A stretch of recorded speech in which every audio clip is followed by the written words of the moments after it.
Does anyone know who the guy next to me is? Well, he's a proud so American. does everyone else out here on the street, too. They're coming up and Anthony saying hi. Scaramucci is here, former White House communications director. All right, Brian. Good How's it job. going? Good to see you. Great.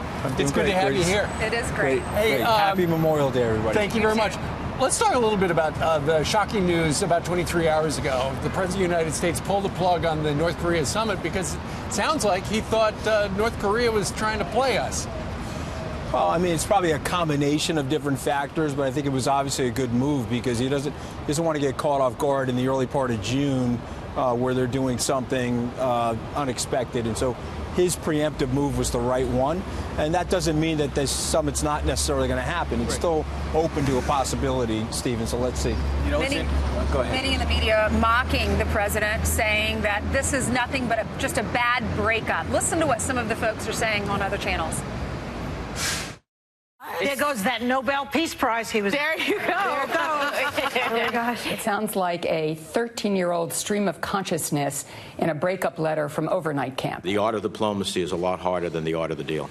And when he got this letter from the president saying, okay, never mind, he must be having a giggle fit right there now in North Korea. The president was rehearsing his end zone dance, and we weren't even at the 50-yard line yet on this summit. This is a total breakup letter, and you realize, like, this when your relationship starts souring, but you want to be the one to break up first, so you cut it off, but you're kind of like, maybe we can leave it open-ended. That's what this feels like. Not exactly a breakup letter. Somebody was cheating, it sounds like. I mean, so it's got to be enormously frustrating for the president because he's a business person and a negotiator and is playing it very straight, and they're spinning it that way. And if you look at the politicians that were just interviewed, it's all the same sort of nonsense. And so at the end of the day, he's got a deal on the table that he will accept for the American people. If that does not work, then there'll be no deal. It's just really that simple. And that sort of bluntness and that steely backbone is something that these guys don't like, which I find very ironic. It's almost like they're supporting places. They support MS-13, Hamas, and now they're supporting Chairman Kim. They didn't want him to do a deal. No, they don't, because they don't want him to get a win. They don't want him to get that win, and that's sort of crazy that we're all Americans, and the guy has the best interest at heart. You know him personally. We all know him personally.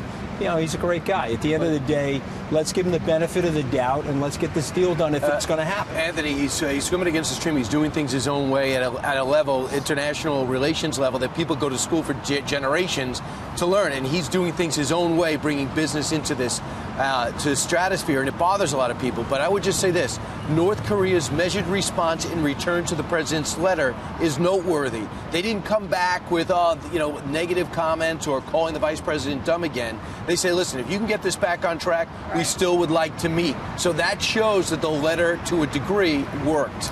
I would say that, and I would also say that there's something going on underneath the surface that we'll discover 6 or 12 months from now. It seems that way, doesn't it? That will play into the hands of Secretary Pompeo and President Trump's statesmanship and brinksmanship in terms of getting a deal done. So I'm still very optimistic that a deal will happen, and I think it will happen along the lines of what the president's talking about. And just remember, when he brought the hostages back, no concessions, no payments, none of the nonsense that those politicians that were on those shots were talking about. Okay, so this is a new era, and the good news is that you get the right guy in charge to handle this. Speaking of politicians, Devin Nunes and Trey Gowdy went over to see some Department of Justice officials.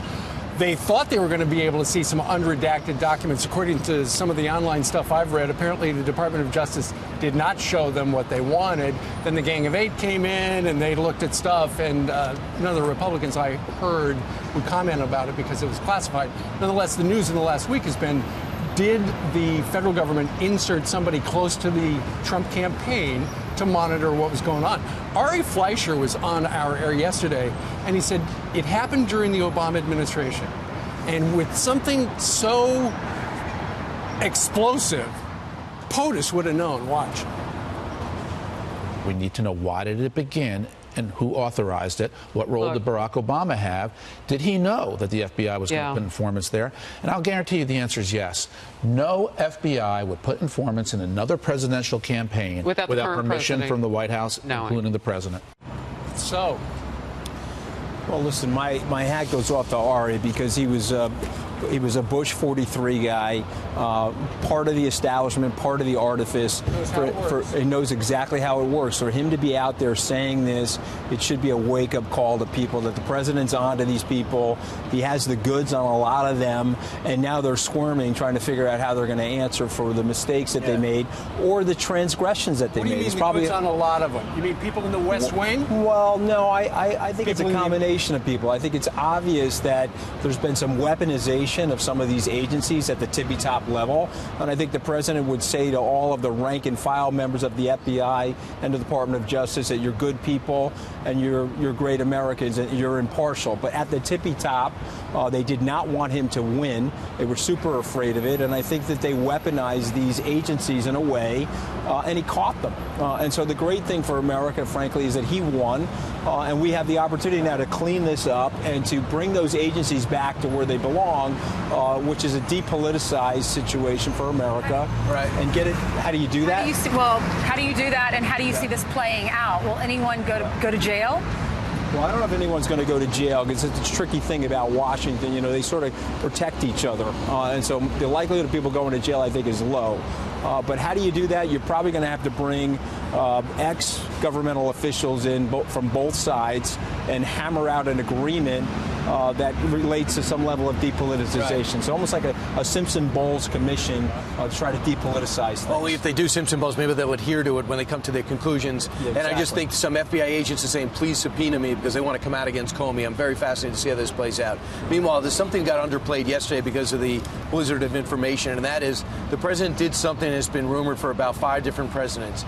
He pardoned one of the greatest heavyweight champions of all time who was jailed for something that's embarrassing, a racist rule, the Mann Act, taking a white woman across state lines, claiming that she was a prostitute. They put him in jail. He ended up cutting a deal where he served 10 months. I'm talking about Jack Johnson, the original Muhammad Ali, who was a champion for years. The president said, I see this stuff, let's pardon him.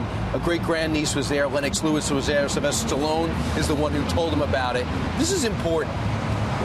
Well, listen, I love the story on so many different levels because supposedly the president's a racist, okay? And so this is like obviously ironic that he's one of the least racist people that we all know. And so here you are in a situation where Sly Stallone brings the case to the president. The president looks at it, immediately says, okay, this is completely and totally unfair. And that exoneration sends a message to everybody, okay, about what is fair in our society and what isn't. And so for me, I'm very proud of the president, very proud of the president doing that. And it's interesting that his critics are not talking about that. They want to talk about the breakup letter. In the meantime, he's probably going to bring us peace on the North Korean peninsula, but they're not talking about this monumental thing that he just did yesterday in the Oval Office by pardoning Jack Johnson. Why has it taken so long? Why didn't President Obama do that? Well, you know, I think it never got to the front burner for any of these guys. You know, at the end of the day, the president moved it to the front burner because he's a compassionate person. And so, you know what happens in Washington, okay? A Jack Johnson who passed away in 1946, it just wasn't that relevant. But I just want you to think of the symbolism in the inner cities of doing something like this. The message is loud and clear. The president said in 2016, give me a chance. And I think that they're giving them a chance. And the results are there. You have the lowest unemployment in the African-American community in the history of gauging that unemployment. But I want to see that, Anthony, but I want to see the urban policy. He's talking about a program that we got to unveil it. I want to see what Ben Carson's doing. They got to communicate it. So that would be the next step. We also got to resolve the situation in Chicago. I mean, it's ridiculous what's going on in Chicago. 84 shot. All right. Anthony, thank you very much for joining us on this. Our first Friday outside, and we're celebrating Fleet Week. Ainsley's a tiny bit cold, right? Ainsley's a tiny bit, right? What I say? Actually, it's okay. It feels good. All right, okay, just checking. Real quick, are you doing a TV show with Avenatti? I'm not doing a TV show with Avenatti, no. Are you doing one with Avenatti? No, I don't know. No, we're doing one with you right now. I like people who have full head of hair. You know, you like people who are captured. All right, then I'm eligible. Okay, good. Okay.